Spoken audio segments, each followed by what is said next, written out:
Bom, falando sobre a retomada, sobre o cenário internacional, eu acho importante eu vou tocar nesses assuntos muita gente falando sobre o adiamento dos Jogos Olímpicos e Paralímpicos, como a preparação para eles, o que causou esse adiamento.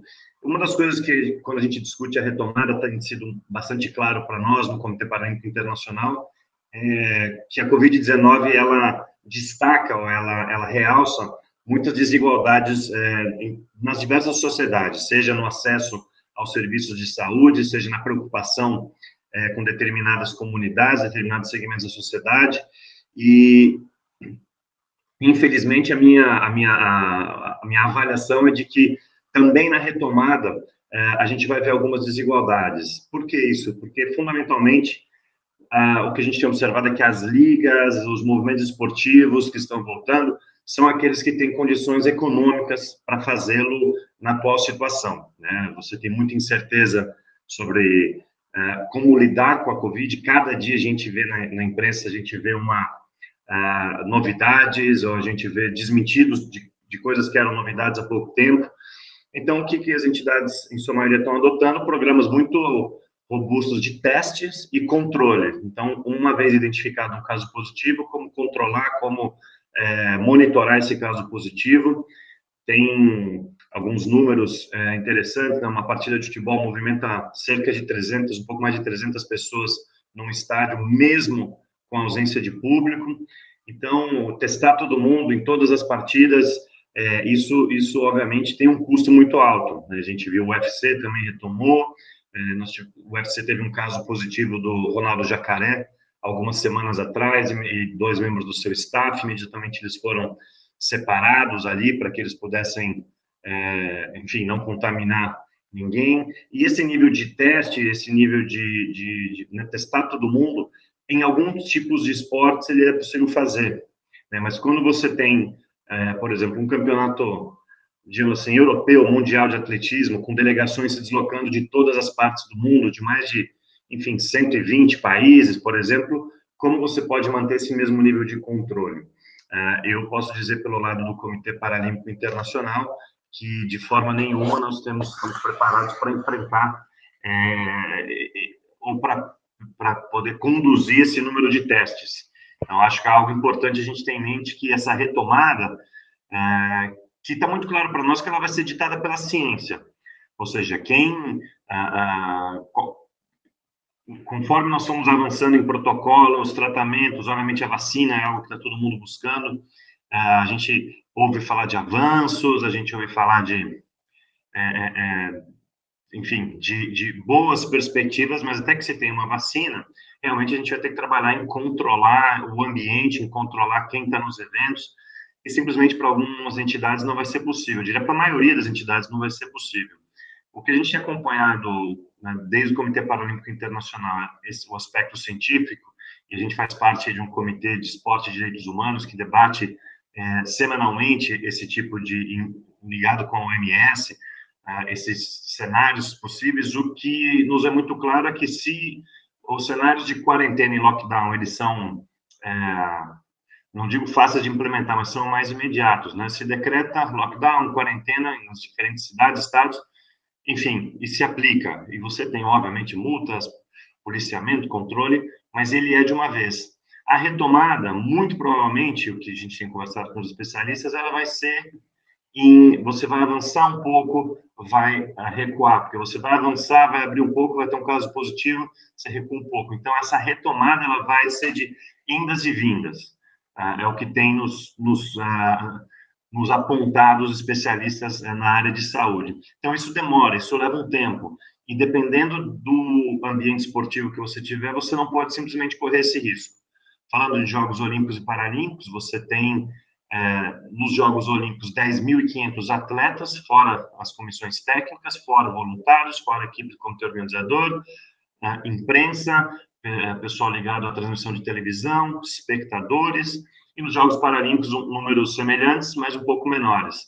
Então, o que acontece? Se você, por exemplo, tiver caso positivo dentro da Vila Olímpica, a Vila Paralímpica, como você pode... quais são as medidas a serem implementadas? qual o controle que você vai ter depois de identificar um caso positivo. Por isso, entre outros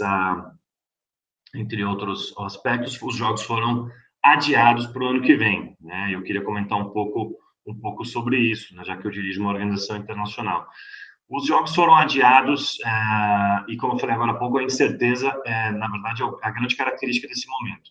Alguém falou para mim outro dia, eu gostei da figura de linguagem, a gente está num túnel que a gente não sabe quando vai sair e nem como vai sair. A gente sabe que vai sair, mas a gente não sabe como vai sair, o que nos espera do outro lado do túnel e nem quanto tempo a gente vai estar dentro desse túnel. E esse cenário de incertezas fez com que, por exemplo, a decisão do adiamento dos Jogos Olímpicos e Paralímpicos demorasse um pouco mais do que esperado por muita gente. Existia um clamor muito grande de comitês olímpicos nacionais, comitês paralímpicos nacionais, muitos atletas se manifestando, mas realmente era preciso você se cercar de muitos cuidados para que a gente pudesse adiar os Jogos. Por que isso? Os Jogos Paralímpicos, por exemplo, falando da entidade que eu dirijo, o Comitê Paralímpico Internacional podia cancelar os Jogos de forma individual. A gente poderia dizer, olha, os Jogos Paralímpicos estão cancelados, não haverá Jogos Paralímpicos. E o COI, do lado deles, também poderia fazer o mesmo nos Jogos Olímpicos. Cancela-se os Jogos. Mas para adiar os Jogos, aí você precisa, primeiro, combinar ou ter todos os acordos, tudo muito bem definido com o Comitê Organizador Tóquio 2020, com o Governo Metropolitano de Tóquio, com o Governo Nacional do Japão, uma série de agências governamentais através do Japão, sejam nacionais, sejam também em cidades-sedes, por exemplo, do futebol nos Jogos Olímpicos, as federações internacionais de todas as modalidades, os detentores de direitos de transmissão, patrocinadores, quer dizer, se o cancelamento podia ser feito de forma unilateral, o adiamento não. O adiamento, você precisava somar muitas pontas para que isso pudesse acontecer. Quem lembra bem do processo, a gente fez parte dessa decisão. Primeiro, havia uma indicação, até da própria OMS, para nós, para o Comitê Paralímpico Internacional e Comitê Olímpico, de que era muito cedo para se tomar uma decisão. Depois ficou muito óbvio, com o agravamento da situação em nível internacional, de que era necessário, pelo menos, olhar para diferentes cenários. E, nesse momento, a gente anunciou, junto com o COI, que haveria um estudo de 4 semanas. A situação, obviamente, ficou mais dramática no mundo todo. A América Latina começou a virar também um centro muito importante, né, da contaminação, o número de casos aumentando de forma brutal, e houve aí um anúncio do adiamento dos Jogos, no dia 24 de março, mas sem ainda uma data. E poucos dias depois, menos de uma semana depois, foram anunciadas as datas. Então, realmente, porque nesse meio tempo você teve que juntar todas essas pontas e acordar com muitas instâncias, muitas autoridades, muitos órgãos de governo no Japão e entidades privadas ao redor do mundo. E como você coloca os jogos de pé agora, né? Existe uma característica interessante: os Jogos Olímpicos e Paralímpicos nunca haviam sido adiados antes na história, eles já foram cancelados. E de um ponto de vista das necessidades, do que você precisa fazer a partir do momento que toma a decisão, o adiamento ele é mais complicado do que o cancelamento. O cancelamento tem consequências mais graves, principalmente econômicas, para o movimento esportivo internacional, porque todos os ingressos de recursos, que na sua maioria são de patrocínios e de direitos de transmissão, são ligados a edições de Jogos Paralímpicos e Jogos Olímpicos. Então, você não tendo jogos, obviamente, há que se devolver recursos, você tem ali uma série de acertos que você vai ter que fazer com quem pagou para transmitir uma Olimpíada que, no caso, teria sido cancelada. Então, mas se por um lado as consequências são mais difíceis, são mais duras, adiar dá um trabalho muito maior, porque você tem milhares de fornecedores nos jogos com os quais você precisa lidar, você tem centenas de, como eu falei, organismos internacionais e nacionais no Japão que você precisa lidar, e o que nós estamos fazendo agora junto com o COI e com o Tóquio 2020 é indo no básico. Então, instalações esportivas e não esportivas. Então, por exemplo, a Vila, o modelo da Vila sempre é um modelo que envolve um agente privado. Perdão. Então, alguém que investe recursos para a construção daquela vila, mas que vai vender essas unidades depois, os apartamentos. Então, como você que já vendeu um apartamento diz para o seu cliente, olha, você vai poder entrar no seu apartamento, perdão, apenas um ano após o que havia sido combinado. Então, você tem que entrar num acordo econômico, perdão, com um agente privado. Você também tem instalações não esportivas e esportivas que elas não são públicas, elas são privadas. O centro de televisão em Tóquio, o centro de imprensa, num centro de exposições e convenções enorme ali em Tóquio, chama Big Site. Então, você coloca a data para o ano que vem, essas datas já estavam confirmadas com outros eventos. Quem responde pela perda de receita desse ano, o mesmo nos hotéis, para os Jogos Olímpicos, são mais de 40 mil quartos que haviam sido contratados para o período dos Jogos. Então, esse acerto econômico, né, de primeiro você ter as mesmas hotéis, os mesmos quartos, ou diferentes, mas a mesma quantidade, as mesmas instalações esportivas disponíveis, mas você tem em alguns casos, perda de receita aqui, porque os jogos não vão ser realizados esse ano. Então, quem cobre isso?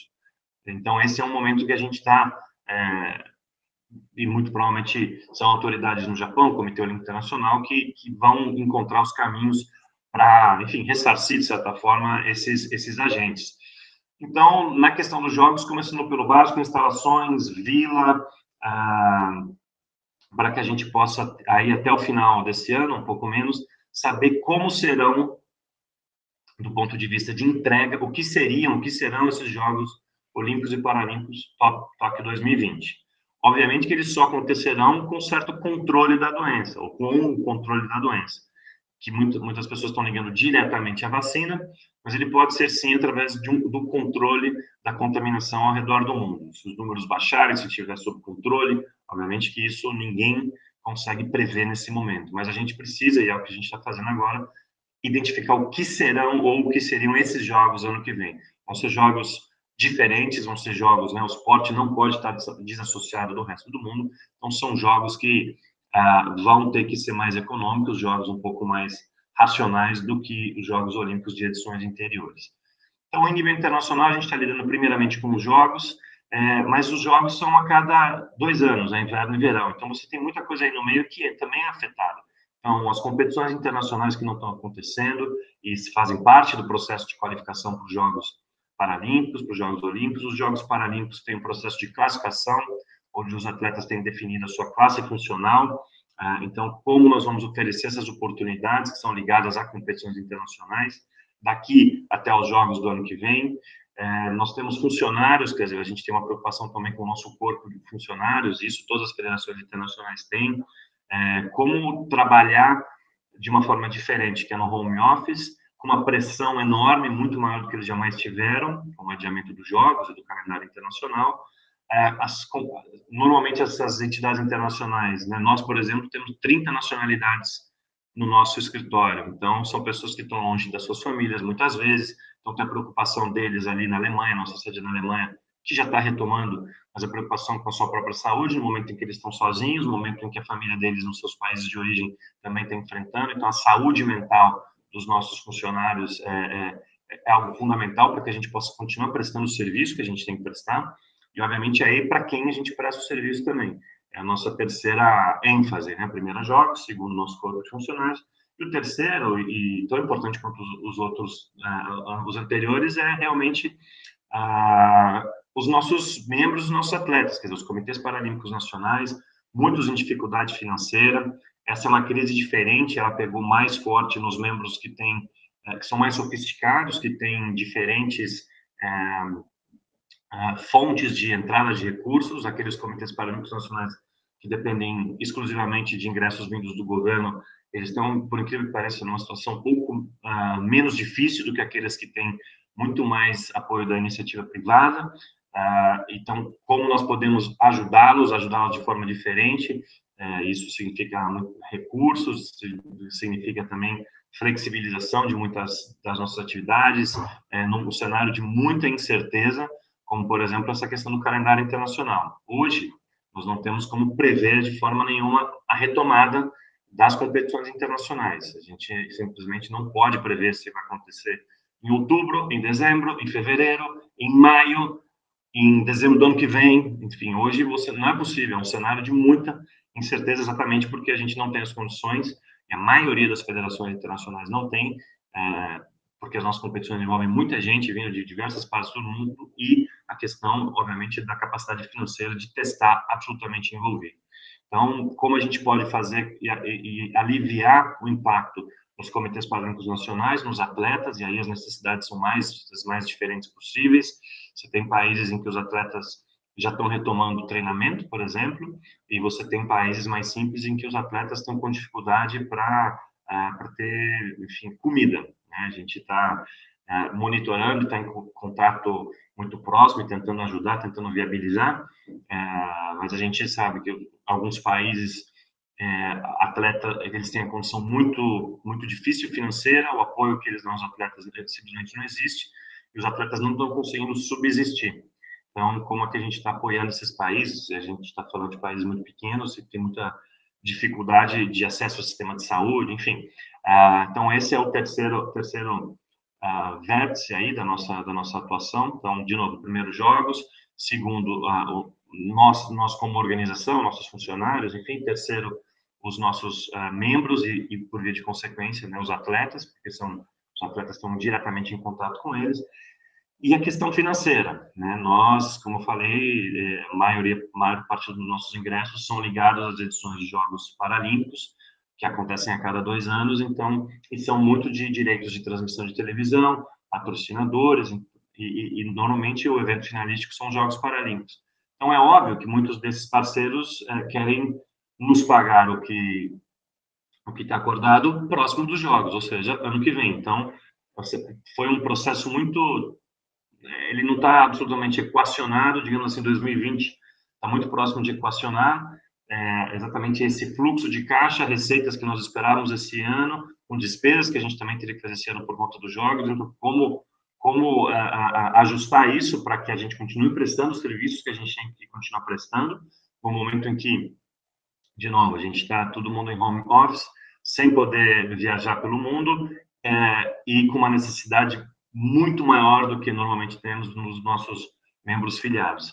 Então, apertamos mais o cinto, né? A gente cortou 5% do nosso orçamento, conseguimos ajeitar o cash flow para esse ano, mas 2021 continua sendo um pouco de uma incógnita, né? Um ano muito difícil.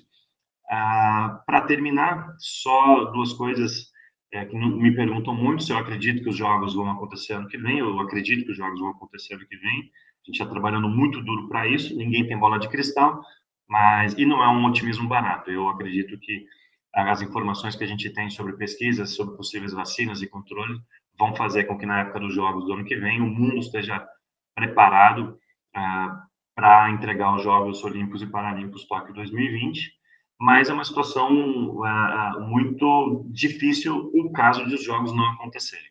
Isso realmente vai ter consequências dramáticas para o movimento esportivo internacional, porque a grande parte das receitas do movimento olímpico e paralímpico vem exatamente por consequência dos jogos.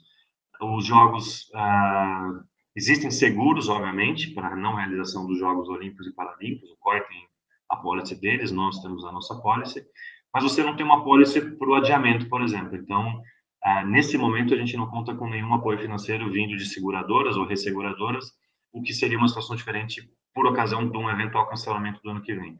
Mas você tem um efeito cascata muito grande. Então, eu acredito que os jogos vão acontecer. Caso não aconteçam, realmente a conversa vai ser outra. A gente vai estar com uma situação bastante dramática no cenário esportivo internacional, que, como o Laser falou ali na apresentação dele, quando me apresentou ali há alguns minutos, tem ramificações e tem um efeito cascata óbvio em todos os países, inclusive no Brasil, nas atividades do Comitê Paralímpico Brasileiro, Comitê Olímpico do Brasil, as federações nacionais, as confederações nacionais e aí por diante. Então, é um cenário de muita incerteza, eu tenho um otimismo, a gente está trabalhando muito, mas a gente realmente, voltando àquela figura de linguagem, a gente está num túnel que a gente não sabe quando sai e como sai. Obrigado, Laser. Devolvo aí para você a condução do evento. Muito obrigado aí pela oportunidade.